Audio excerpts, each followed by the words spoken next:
Hello friends, welcome back once again. Friends, आज की class में हम लोग जानेंगे हेपेटाइटिस के बारे में। हेपेटाइटिस सीधे शब्दों में कहें तो यह एक प्रकार का संक्रमित रोग है, अर्थात संक्रमण से होगा। और यह संक्रमण जिस भाग में होगा वो कौन सा भाग है? तो यकृत है। बात करने वाले हम लोग हेपेटाइटिस की। और हेपेटाइटिस कैसा रोग है? तो यह संक्रमण वाला रोग है जो आपको संक्रमित करेगा। संक्रमण वाला होने वाला रोग है। और इसमें संक्रमण किस भाग में होगी? तो आपके बॉडी के यकृत वाले भाग में यह संक्रमण होगा। और यह संक्रमण किससे होगा? तो संक्रमण सूक्ष्मजीवों से होगा। और यह संक्रमण किसमें होने वाला है? यकृत में। और ये किससे होगा? सूक्ष्मजीवों से। सूक्ष्मजीवों के अंतर्गत मुख्य रूप से किसके वजह से होगा? तो मुख्य रूप से अगर देखिएगा तो यह होने वाला जो है यह वायरस जनित रोग है। कैसा जनित रोग है? वायरस जनित, अर्थात यह संक्रमण होगा जो कि वायरस से होगा। और वायरस से संक्रमित होने के बाद यह अलग अलग प्रकार के स्ट्रेन देते हैं, मतलब अलग अलग प्रकार के आपके नए नए वैरायटीज उत्पन्न करते हैं। जैसे आपने कोविड में देखा था, अलग अलग स्ट्रेन निकल के आ रहे थे। कोविड 19 में अलग अलग वेरिएंट निकल के आ रहे थे। ठीक उसी प्रकार से हेपेटाइटिस के अंदर भी अलग अलग प्रकार के स्ट्रेन पाए जाते हैं। ठीक है, इनमें मुख्य रूप से कौन कौन पाए जाते हैं देख लीजिए। आपका हेपेटाइटिस है बी, सी, डी, जी। ये सभी आपके क्या है? मुख्य आपके हेपेटाइटिस है जिनसे सबसे ज्यादा प्रॉब्लम देखने को हमें मिलती है। ठीक है, हालांकि ईएफ भी होते हैं, लेकिन मुख्य रूप से आपको याद रखना है कि ये 5 हेपेटाइटिस के प्रकार जो है ज्यादा इंपॉर्टेंट होते हैं और ज्यादा ये रोग होते हैं। इनमें भी बात कीजिएगा तो हेपेटाइटिस ए और हेपेटाइटिस बी ये ज्यादा देखने को हमें मिलते हैं। ठीक है, ई और एफ को भी लिख देते हैं। लेकिन आपको ध्यान रखना है कि ए और बी ज्यादा स्ट्रेन आपको देखने को मिलते हैं, ज्यादा वैरायटी जो देखने को हमें मिलता है जिस हेपेटाइटिस की, वो आपका हेपेटाइटिस ए और दूसरा हेपेटाइटिस बी। तो बात आती है कि हेपेटाइटिस ए और बी होता कैसे है। तो मैंने बताया कि संक्रमण होगा यकृत के अंदर। तो यकृत के अंदर जब संक्रमण होता है तो उसके वजह से अलग अलग प्रॉब्लम होती है। अब जरा ध्यान दीजिए कि संक्रमण जब यकृत में होगा तो लक्षण कैसा दिखेगा आपको? पाचन की समस्या होगी। पाचन की समस्या होगी। कंफर्म है कि पाचन की समस्या होगी।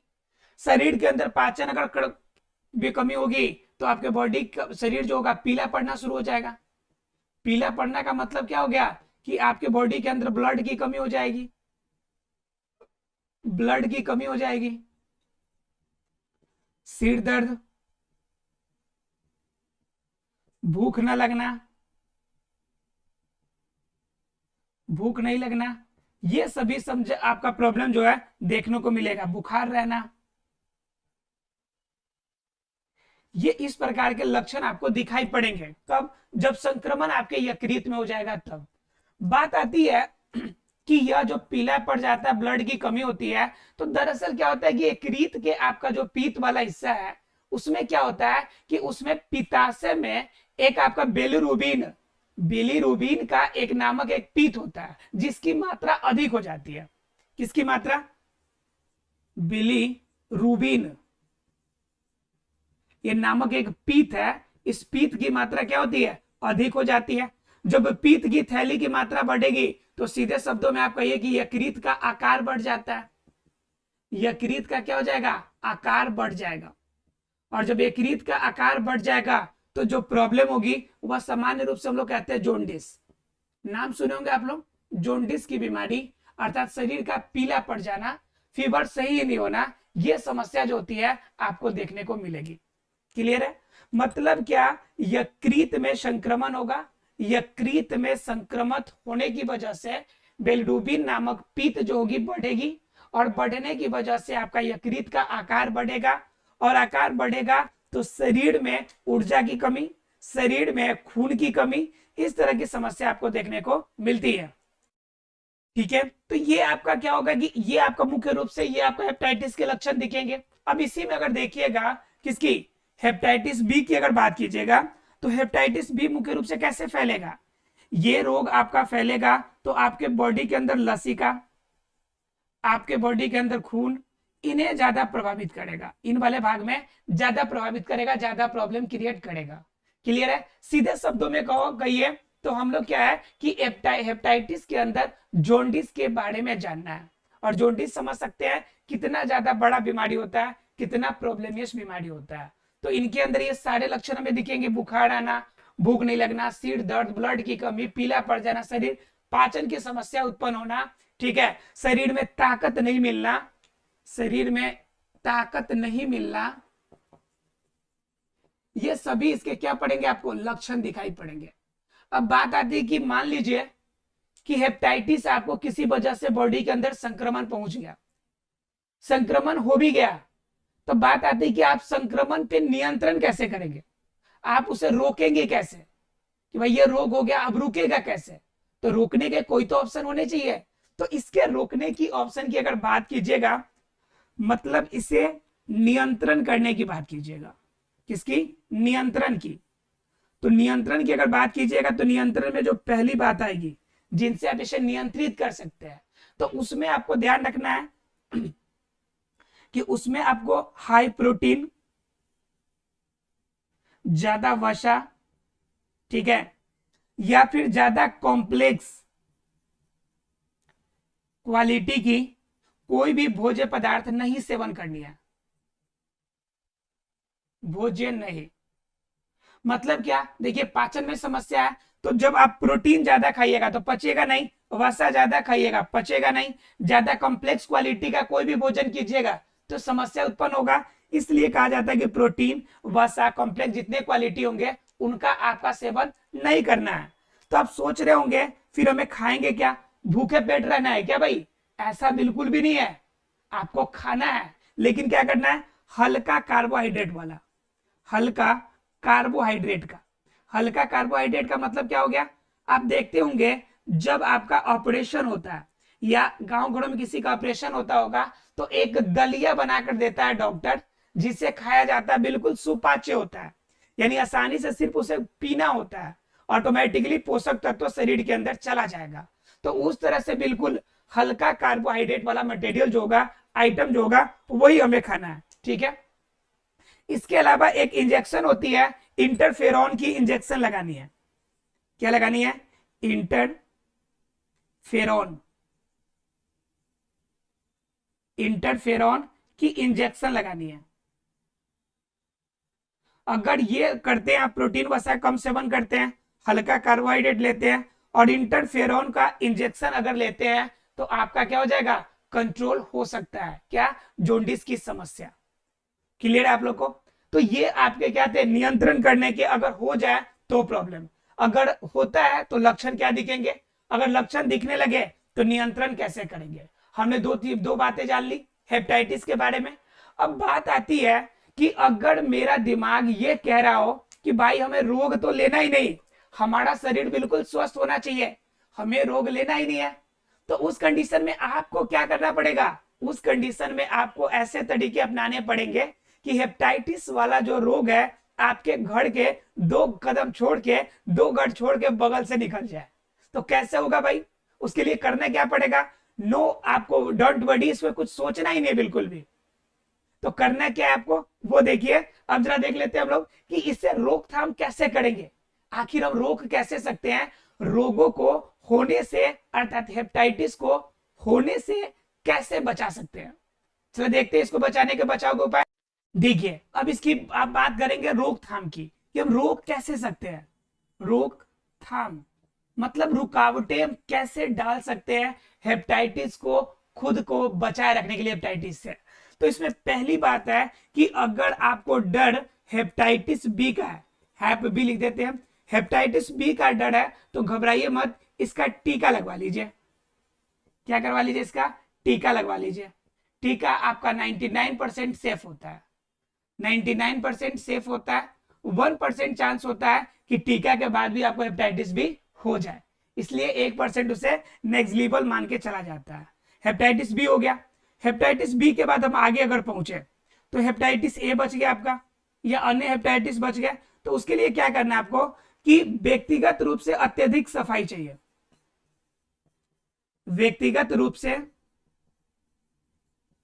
अधिक सफाई चाहिए। ध्यान रखिएगा, मैंने वर्ड लिखा है अधिक, मतलब स्वच्छता का पूर्ण ध्यान, स्वच्छता का पूर्ण रूप से ध्यान होना चाहिए, पूर्ण ध्यान होनी चाहिए। क्लियर है पहली बात। उसके बाद क्या, इसके इतना ही से काम नहीं चलेगा। जब पानी पिएंगे तो पानी में अल्ट्रावायलेट रेज से शुद्ध पानी का सेवन करें। अब आप सोच रहे होंगे कि सर ये वाला पानी कहां मिलेगा, अल्ट्रावायलेट रेज से शुद्ध करने वाला पानी कहां मिलेगा, किस दुकान में मिलेगा? तो डोंट वरी, इसके लिए घबराने की बात नहीं है। जो आरओ आप लेते हैं, जिसे हम लोग कहते हैं रिवर्स ऑस्मोसिस, मतलब प्रसारण की उल्टी प्रक्रिया, तो उस आरओ का जो पानी होता है उसी में देखिएगा कुछ में लिखा रहता है कि अल्ट्रावायलेट रेज द्वारा, यूवी रेज द्वारा शुद्ध। तो वही लेना, जैसे आपका किले का पानी है तो वो अल्ट्रावायलेट रेज द्वारा। इसके अलावा आप आप इस्तेमाल करते हैं किसका, केन टारो की पानी जो पीते हैं, केन टारो की, तो केन टारो की पानी क्या होती है, अल्ट्रावायलेट रेज से आपका प्यूरिफाई होती है। तो वैसे पानी का सेवन करना है। सीधे शब्दों में कहे कि आरओ का पानी हमें पीना है। उसके बाद क्या, भोजन जो होगा सुपाच्य होगा और जितना ज्यादा हो सके हरा भोजन का इस्तेमाल करें। हरा भोजन का मतलब जैसे आपका हो गया तरबूज का सेवन करें, आप फल के रूप में तरबूज सेवन करें। इसके अलावा जितना भी ठंडा आइटम है, जितना भी ठंडा आइटम है उस ठंडा आइटम का इस्तेमाल करें। जनरली कहा जाता है कि अगर ये प्रॉब्लम हो जाए, जॉन्डिस अगर होता है, तो आपको क्या आ जाना चाहिए, सर्दी आ जाना चाहिए। कितना भी ठंडा खा लीजिए, शाम में खीरा खा लीजिए, फिर भी आपको सर्दी नहीं आने वाली है। मतलब क्या कि आपको प्रॉब्लम ज्यादा जकड़ लिया है। अगर आपको सर्दी आ जाएगी तो ये प्रॉब्लम ही दूर हो जाएगी। इसलिए जनरली ठंडे पदार्थों का सेवन करें, तरबूज खाए या कोई भी सुपाच्य भोजन करें जो इस्तेमाल आपके यानी पचने में आसानी हो। उसके बाद ध्यान रखें कि कभी भी रक्त चढ़ाने से पहले, रक्त चढ़ाने से पहले रक्त की अच्छी तरह से जांच होनी चाहिए। रक्त की अच्छी तरह से जांच, क्लियर, अच्छी तरह से जांच। रक्त ऐसे नहीं चढ़ाना है, बिना जांच का रक्त चढ़ाना ही नहीं है। उसके बाद तो और आप अगर इंजेक्शन लगाते हैं तो इंजेक्शन आपका यूज नहीं होना चाहिए, इंजेक्शन यूज्ड नहीं होना चाहिए।